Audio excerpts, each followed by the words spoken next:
በኢትዮጵያ ውስጥ በሺዎች የሚቆጠሩ ሕፃናት በዝምታ ይኖራሉ።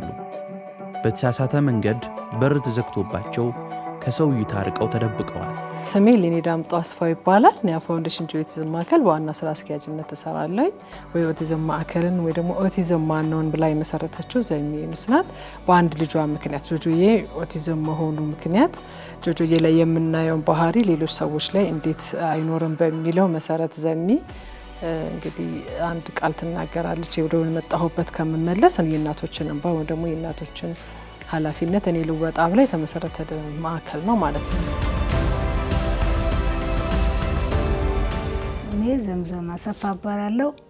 ልጅ አብድረህማን መሐመድ እዚህ የገባው በ10 ዓመቱ እና በእግሩ ረጅም ዓመት አይሄድም ነበር። አብድሬ 2 ዓመት ከምናምኑ ላይ ነው እንደገና በስፖርት ብዛት 2 ዓመት ከ8 ወሩ በእግሩ ሄደልኝ። በእግሩ ከሄደ በኋላ ግን በጣም ከባድ ችግር ነበር። መጥፋት፣ ሌሊት መተኛት የለም፣ ማልቀስ አዝዬ ነው በቃ ማድረው ሙሉ የነበረው። ህብረተሰቡ በጣም ከባድ ነበር በዛን ሰዓት። ከባስ እስከ መውረድ ደርሻለሁ። አንጭልም ብለው ስለሚያለቅስ ማለት ነው፣ ሰው ስለሚበዛባቸው ይረበሻሉ እኛ ልጆች። አንጭልም ብሎኝ ወርጃለሁ። ታዝሎ ነበር የሚመጣው። በጣም አስቸጋሪ ልጅ ነበር። መቀመጥ የማይፈልግም፣ ከትከሻዋ አይወርድም ነበር ማለት ነው። ከዛ በኋላ ወደዚህ ሴንተር ከተቀላቀለ በኋላ ብዙ ስራዎችን ሰርተንለት አሁን የደረሰበት ደረጃ ደርሷል ማለት ነው።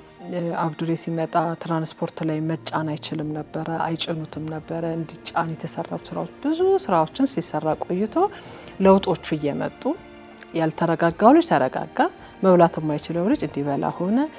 ራሱን እንዲጠብቅ የሚደረጉ ስርዓቶች አሉት። ትምህርቶች የተለያዩ ክፍሎች ላይ ስለሚማር እሱ ተደረገ። አብዱሬ 20 ዓመት ከቆየ በኋላ እንግዲህ 20 ዓመት በጣም ከባድ ነው፣ እንዲህ እንደምናወራው ቀላል አይደለም። 20 ዓመት ከሆነ በኋላ ግን አብዱሬን አስመርቀን ያሉት ለውጦች እንዳሉ ሆነው ስራ እየሰራ ደሞዝተኛ ሆኖ ታክስ ከፍሎ እናቱን እያገዘ ይገኛል ማለት ነው። ዛሬ ነገ አይደለም። ኦቲዝም ትዕግስት ይፈልጋል፣ ጥንካሬ ይፈልጋል።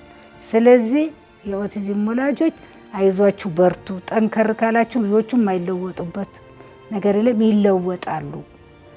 እኔ ለውጡን ሳየው በጣም ምን ልንገርሽ፣ ከደስታ በላይ ከአይምሮ በላይ ነው የሚሆነው፣ ከአይምሮ በላይ ነው የሚሆነው።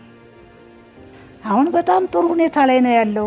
ያ ሁሉ አልፎ እንኳን ይመረቃል አይደለም፣ እንኳን ተመርቆ ስራ ይዛል አይደለም፣ አንድ ቀን ተወገቤ ላይ ወርዶ አንድ ቀን እንቅልፍ ተኝቼ እኔስ ግዴታዬ ነው ጎረቤቶቼ ተኝተው ምለው ሰውዬ ይመረቃል ሲሉኝ በቃ አላመንኩም። ሰውን ሁሉ ልጄ እኮ ሊመረቅ ነው፣ አብድሬ እኮ ሊመረቅ ነው እላለሁ።